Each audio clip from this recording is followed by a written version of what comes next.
A MUKBANG, known as an eating show, is an online audio-visual broadcast in which a host consumes various quantities of food while interacting with an audience. The genre became popular in South Korea and has become the global trend. Variety of food ranging from pizza to noodle are consuming in large quantities in front of the camera. The purpose of mopping is also sometimes educational, introducing viewers to regional specialties or gourmet spots. What is a body like on a person who eating a lot? Being able to eat a lot is not proportional to body size, so what exactly is the difference? Wouldn't you be able to eat a big meal if you trained every day? Some people may think that if I train every day, I will be able to eat a lot of food. However, that is next to impossible. The reasons for not gaining weight despite eating a large meals are that bifidobacteria are extremely high.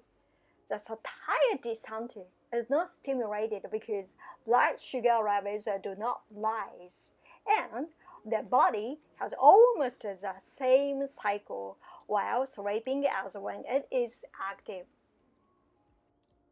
There are many differences in the gluttony constitutions, and the average person cannot eat the same way if he or she tries. Also, getting a gluttonous constitution does not mean that you will not have to lose weight. If I became as a glutton, wouldn't I gain weight even if I ate a lot? Some people may have thought that they would like to get this peculiar constitutions. This constitution is mostly due to innate nature.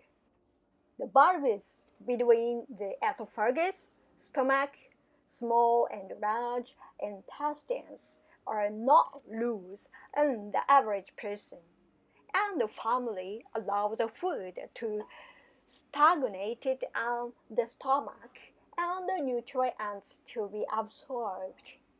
Also, the stomach can be dilated somewhat, but the position of the organs cannot be changed. Therefore, there is a limit to how much you can expand the stomach by drinking large amount of water or other liquid. The amount of bifidobacteria also depends on the body constitution and cannot be manipulated through trainings. Therefore, the normal movement of blood sugar rise after eating and the satiety center is stimulated cannot be avoided. Be careful not to force yourself to eat too much, as it may cause nutritional imbalance and lead to illness. The body of the gluten seems to be designed to excrete the food it eats more quickly than the average person. Normally, the food we eat stays on the stomach for a certain period of time for digestion and absorption of nutrients. However, the body of the person who excreted food immediately after eating is normally designed differently, and the bulb at the exit of the stomach becomes loose. Therefore, food is discharged without stopping on the stomach for a long time. This results in a state of under neurism is that even if the person eats a lot of food, the speed at which food is sent to the intestines is completely different from that of the average person, and the food is excreted before the calories are ingested, resulting in a person who eats a lot but doesn't gain weight. People with a unique constitution who can eat large meals can expand their stomach 15 times faster than the average person. The stomach, which is 15 times fuller than the average person, expanded rapidly and did not interfere with the position of the gastric pouch or other organs. This is not something that can be managed by trains, but depends on the nature and the position of the stomach that we are born with. The body of the person who eats a large meal has a high levels of bifidobacteria. Bifidobacteria help to facilitate the defections by inhibiting the occurrence of diarrhea, improving constipation. Also, blood glucose level normalize after eating. Bifidobacteria prevent blood glucose level from rising and do not stimulate the satiety center. Therefore, it is difficult to feel fuller than other people. When you watch a show about eating a big meal, you may feel like you have eaten a lot, but you will soon feel full.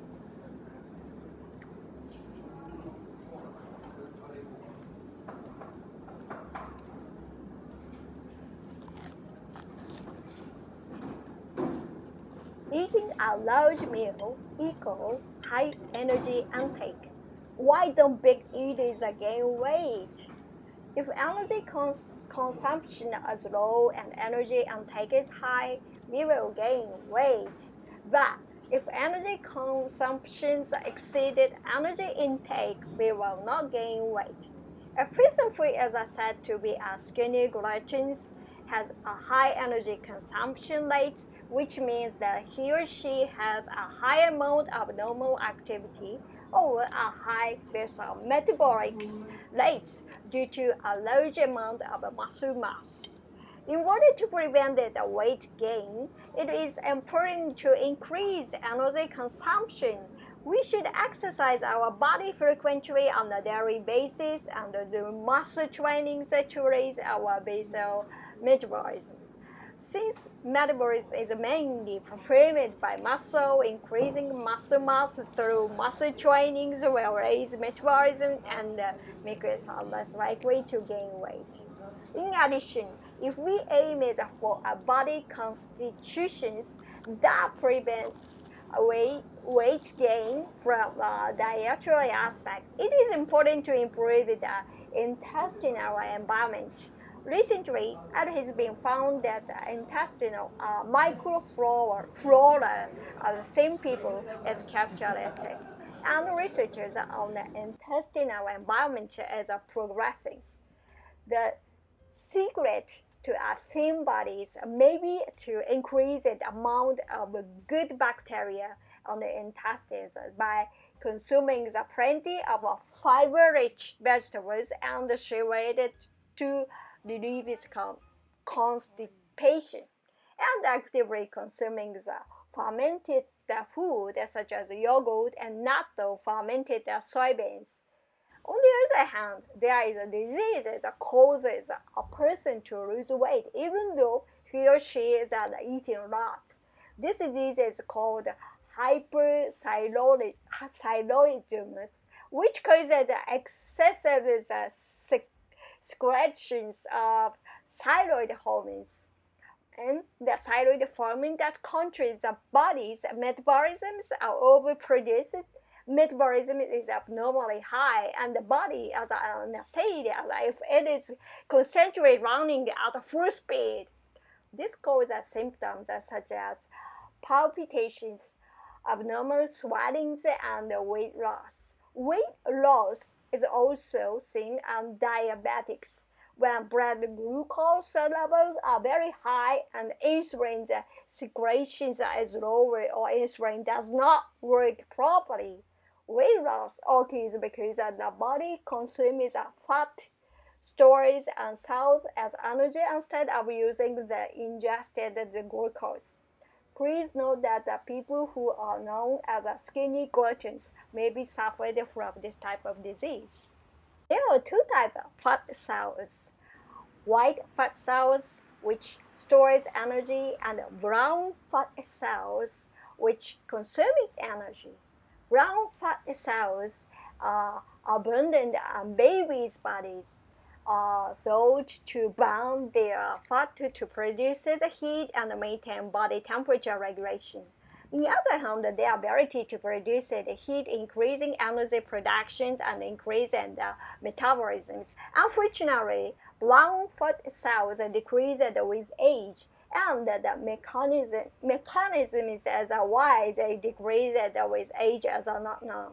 However, it has been reported that metabolism can be improved by activating the brown fat cells. And it is said that cold stimulation by cold weather and takes up capsaicin, the spicy component of chili peppers, affecting the inactivating brown fat cells. Regarding gastroptosis, in fact, it seems that gastroptosis is often seen in thin people. The stomach is supported by surrounding muscle and fat and is located on the epigastralism, the upper part of the abdomen. Thin people have less abdominal muscle and fat mass and lack this support. So, when they eat and the food enters the stomach, the weight of the food causes the stomach to droop. It may be more correct to say cannot gain weight rather than will not gain weight. Since a person with a drooping stomach is prone to indigestion and cannot absorb the nutrients properly. The basic mechanism is that when the amount of energy taken in as food exceeds the amount of energy consumed, the excess energy as stored as fat and causes weight gain. Energy is not only consumed through the exercise and work, but energy is also used in various human life activity, breathings, regulating the body temperatures, moving internal organs. This energy consumption associated with vital activities called metabolism and raising the basal metabolic rate is crucial to avoid gaining weight. If you consuming more energy than all these consuming energy, food and drink, we will inevitably gain weight. Another thing we should not forget is insurance, a well-known obesity hormone. The carbohydrated sugar we consume in our diet are breaking down on the body and eventually absorbed as glucose, which is carried throughout the body via the bloodstream. When glucose flows into the bloodstreams, the basic cells of the pancreas secrete a hormone called insulin, which is taken up by cells and the liver, muscle, fat tissues, so that the amount of glucose on the blood is maintained at a constant level. Most of the glucose taken up by the cells is used as energy, but the rest is stored as glucagon in the liver and muscle. However, if too much glucose is ingested, it is stored in fat cells, resulting in obesity.